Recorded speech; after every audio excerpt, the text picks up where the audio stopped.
Okay, let's unpack this. Caring for kids is already incredibly special, right? It needs a unique perspective. Absolutely.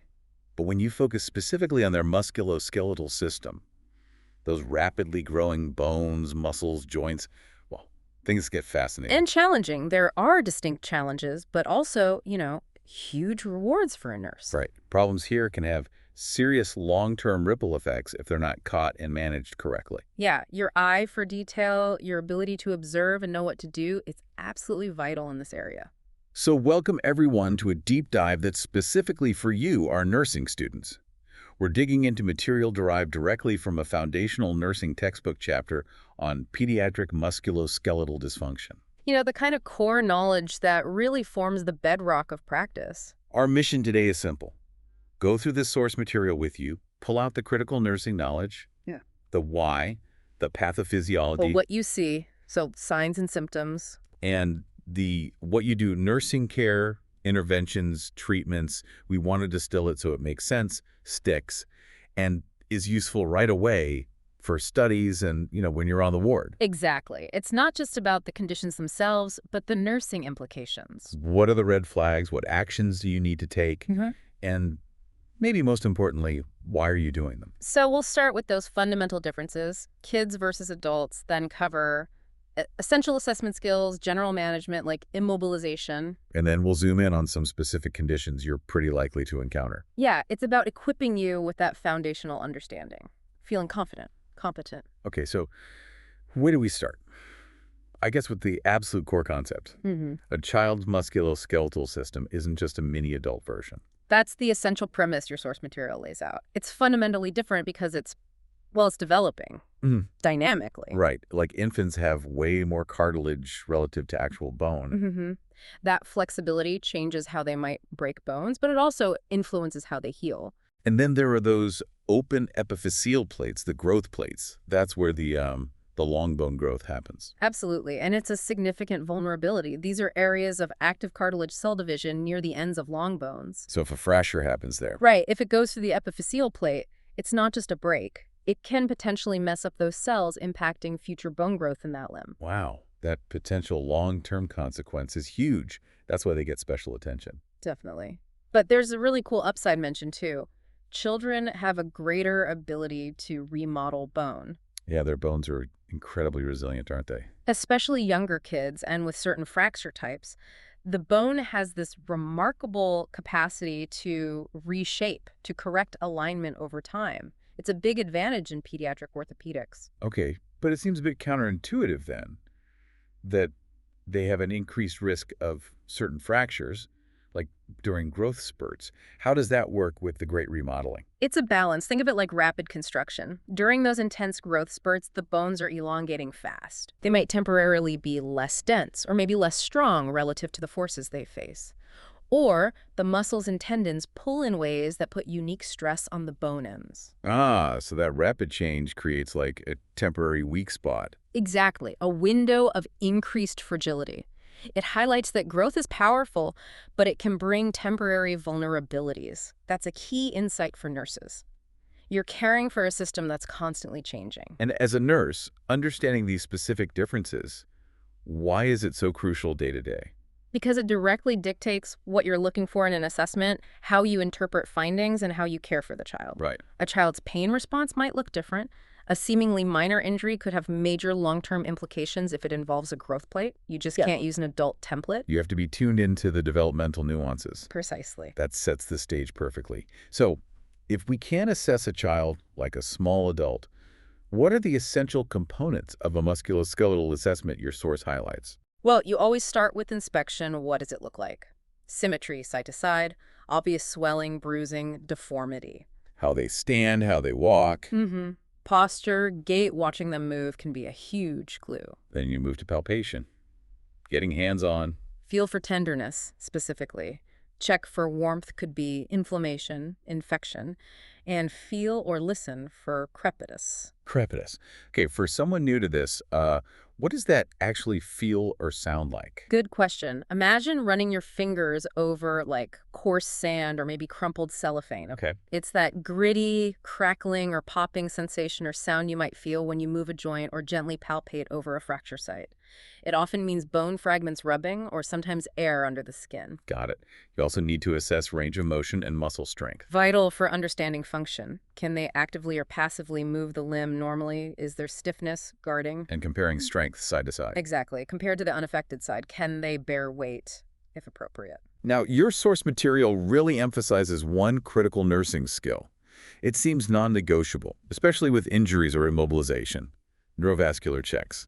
The 5 Ps. Oh, absolutely high priority. This isn't just a nice to-do, it's high-stakes monitoring. Anytime there's a fracture, cast, traction, significant injury post-op. You are doing neurovascular checks constantly. The 5 Ps give you that structured way to monitor distal circulation and nerve function. Missing a change here, it can lead to permanent damage. Let's break down why each P is so important. First, pain. And we're not talking about the expected pain you manage with meds. We're looking for severe pain, pain out of proportion, or pain that's unrelieved by analgesia. That unrelieved pain is a big red flag. A critical early sign of compromised circulation, like in-compartment syndrome. Okay. Second P, pulses. Are the pulses distal to the injury present and strong? Pedal pulse in the foot, radial in the arm? Compare them to the unaffected limb. Weak or absent is obviously bad news. Major red flag. Indicates compromised blood flow. Third P, pallor. Look at the color and temperature of the skin distally. Is it warm and pink? Or is it pale, dusky, mottled, cool? Pallor and coolness suggest poor arterial supply. Fourth P, paresthesia. Nerves. Right, nerve function. Any numbness, tingling, burning? Can they feel light touch? Younger kids might say pins and needles or my foot's asleep. But they might just be really irritable about you touching it. Exactly. Any altered sensation is a concern. And the final, fifth P, paralysis. Can they move the extremity distally? Wiggle toes, wiggle fingers. Loss of motor function is a late sign, but very serious. Nerve or muscle compromise. Assessing this needs age-appropriate techniques, I imagine. For sure. But it's vital. Recognizing changes in any of these 5 Ps needs immediate nursing action and telling the provider they're your lifeline for protecting that limb. That's such a critical check. Now, sometimes immobilization is necessary, fractures, surgery, infections, neuromuscular issues. But your notes remind us, while it helps heal, it has systemic effects too. It does. It's not just the limb. Muscles atrophy quickly from disuse. Bones can lose calcium demineralization. Which, ironically, can increase the risk of other fractures. Exactly. It's a significant connection. Immobilization also reduces circulation, raising the risk for skin breakdown, especially under casts or around traction pins. And you mentioned psychosocial effects are particularly pronounced in kids. Hugely important for nurses. Think about a child full of energy, suddenly stuck, they get bored, anxious, scared, frustrated. You might see regression, like bedwetting again. Yeah, or wanting a pacifier, becoming clingy. Their whole world of play and exploration just shrinks. So nursing care for the immobilized child is crucial. Key interventions. Frequent turning and repositioning, basic but vital for skin and lungs. Maintaining proper alignment and support for comfort and healing. And promoting activity within their limits, even if one limb is stuck. Absolutely. Encourage whatever they can do, helps maintain strength, stimulates circulation, and gives that needed developmental engagement. And skincare. Meticulous skincare. Keep things clean, dry, use padding. Prevent that breakdown. And addressing the psychosocial side directly. Provide lots of age-appropriate stimulation toys, books, games. Encourage family visits, participation. Keep routines. Explain things simply. Play is how kids cope. Find ways to incorporate it. Okay, let's zero in on fractures. Super common in childhood falls? Sports. But the types can be unique because of those developing bones. Yes, your source highlights a few key types. Green stick is classic for kids. The bone bends and splinters on one side, like a green twig, doesn't break all the way through. And the spiral fracture. Yeah. That one always makes you pause and think about the mechanism, right? Correct. It's from a twisting force. While accidents happen, especially with toddlers learning to walk, a spiral fracture in a very young, non-mobile infant needs careful assessment. You have to consider potential non-accidental trauma. Okay. Compound fracture means the bone breaks the skin. Yep, open fracture. Higher risk for infection compared to a closed one where the skin's intact. And back to those growth plates again, the epiphyseal fracture. This involves the physis, the growth plate. Like we said, because it's in that active growth zone, there's a risk of injuring those cells. Leading to potential limb length issues or deformity later. Right. Careful management is crucial. What are the unmistakable signs that scream fracture to a nurse? Localized swelling and pain are almost always there. Visible deformity, it just looks wrong. The child, especially a young one, will refuse to use or bear weight on it, and bruising often develops. Management usually starts with immobilization, splints, casts. Yes, support the bone, keep pieces aligned. Sometimes they need reduction, putting fragments back in place. Closed reduction is manipulation, open reduction is surgery, and of course, good pain control. And revisiting our high priority check. Monitoring for compartment syndrome is critical with fractures. Absolutely critical. It's an orthopedic emergency. Increased pressure in a muscle compartment, often from swelling or bleeding, Squeezes off blood vessels, nerves, leading to tissue damage, potentially irreversible consequences if not treated fast. and spotting it comes back to. The 5 Ps. Unrelenting pain, especially worse with passive muscle stretch, is a classic early sign. Changes in pulses, pallor, paresthesia, paralysis are later, more ominous signs. Your vigilant neurovascular assessments are the frontline defense. Exactly. Recognize changes immediately, notify the physician. Critical nursing responsibility. Okay, so casts and traction are the main tools. Let's hit the practical nursing points for those. Casts first. If it's new plaster, handle with palms while drying. Fingertips can make indentations, pressure points later. And keeping it dry harder than it sounds with kids. Oh, yeah. But essential. A wet cast loses support, causes skin issues, elevate the extremity, especially the first day or two, to minimize swelling. Prevents it getting too tight, and ongoing monitoring. Constant assessment. Check cast edges for rough spots irritating skin. Feel for hot spots, could be infection underneath. And yes, regular neurovascular checks distal to the cast, always. Traction seems a bit more involved for He nursing. uses a pulling force for realignment, reducing spasms. Can be skin traction or skeletal traction with pins. Nursing priorities. Maintaining the correct weights, ropes hanging freely, checking the child's body and limb alignment are all correct as prescribed. It's constant vigilance. And complications. Skin care around pins or straps is huge, prevent breakdown, infection, and always neurovascular checks. Plus, because they're often stuck in bed, actively prevent immobility complications, respiratory congestion, constipation. Right. Okay, we've covered the foundation. Now let's shift gears. Specific conditions starting with developmental and structural issues. First up, DDH, developmental dysplasia of the hip. This is where the hip joint doesn't develop normally. Leads to instability, maybe even dislocation of the femoral head from the socket. What puts a baby at higher risk? Source lists things like breech presentation, being female, family history of DDH. What signs might a nurse notice during an infant assessment? Key things. Limited hip abduction, can't move one hip outward as far. Asymmetry in gluteal or thigh folds when they're prone. And those special test providers do. Ortolani and Barlow. Right, in newborns. Trained providers do those maneuvers to check for instability. Briefly, what are they looking for? Ortolani tries to put a dislocated hip back in, feeling for a clunk. Barlow gently tries to dislocate an unstable hip, feeling for it slipping out. Treatment depends on age and severity. Yes.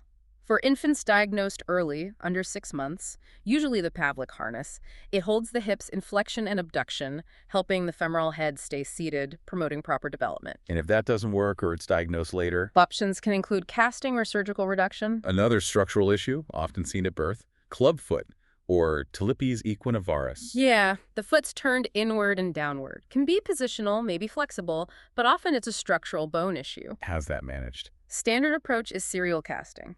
Gradually manipulating the foot into position over weeks with cast changes, the Ponseti method is common. Then bracing after casting. Usually needed to maintain the position, sometimes surgery for complex cases. Okay, now a genetic one impacting bone fragility.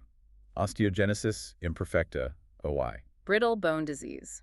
The source highlights the core problem, a genetic defect in collagen production. Collagen. That's the protein for structure and strength. Exactly. Defective collagen means inherently weak bones, prone to fracture.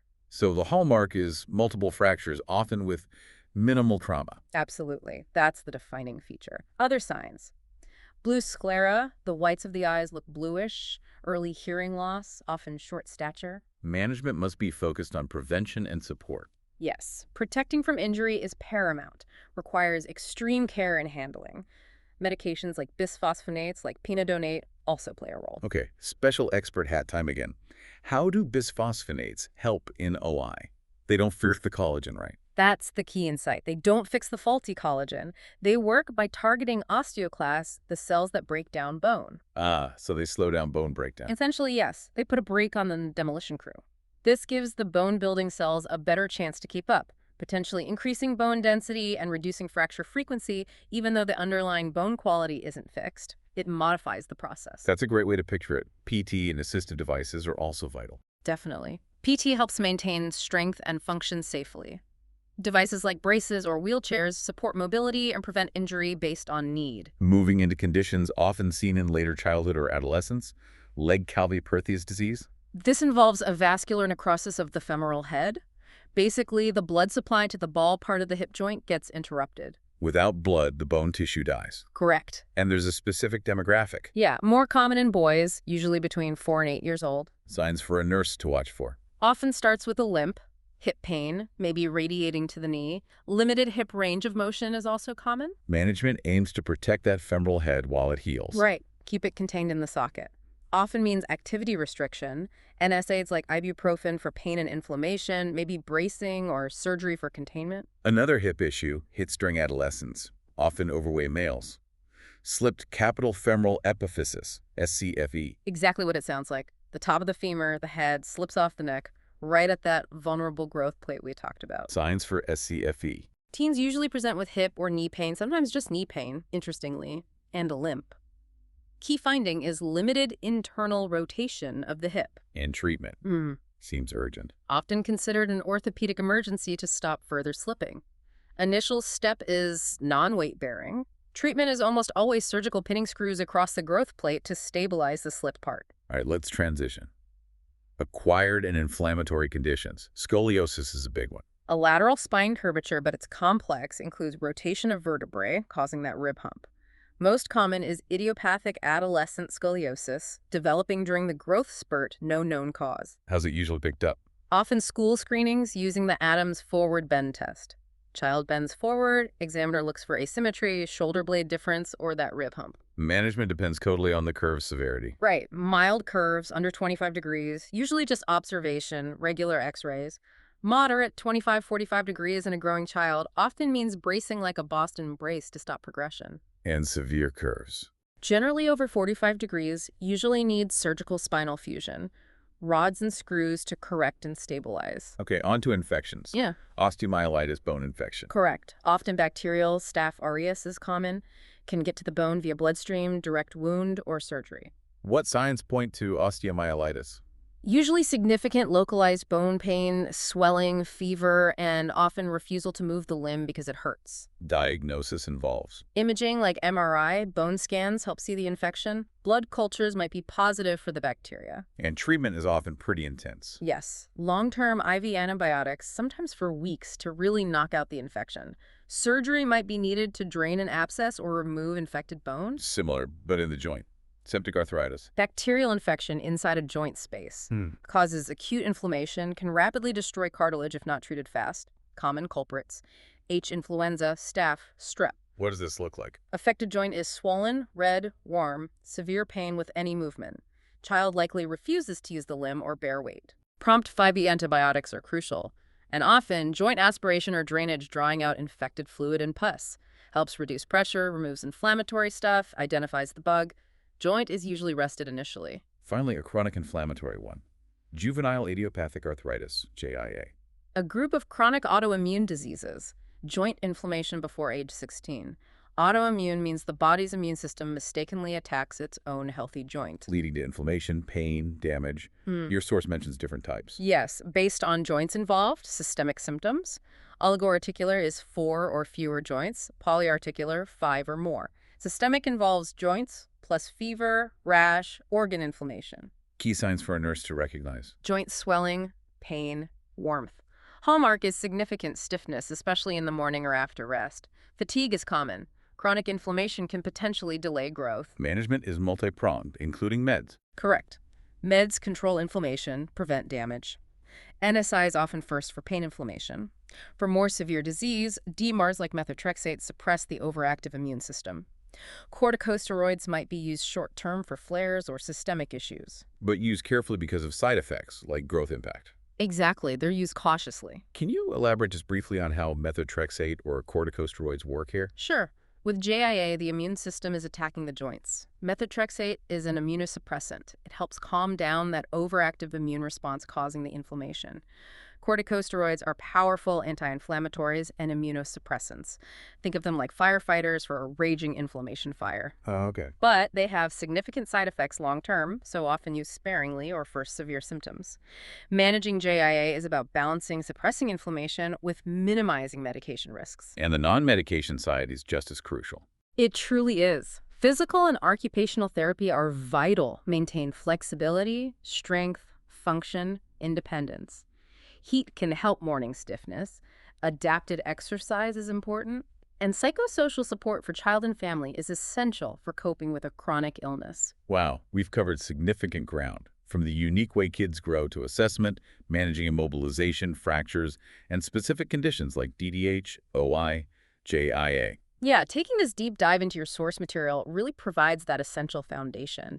Understanding the unique physiology, mastering critical skills like the 5Ps, knowing the nursing care for casts, traction. And recognizing signs, symptoms, management for conditions like OI, SCFE, scoliosis, osteomyelitis, JIA. This is absolutely foundational for competent pediatric nursing. It's about building that confidence to care for these unique, growing patients. As you integrate this knowledge, think about the long-term impact many of these conditions can have, especially those affecting growth plates, causing chronic pain, or needing long-term management like JIA. Consider how your role as a nurse goes beyond the physical problem.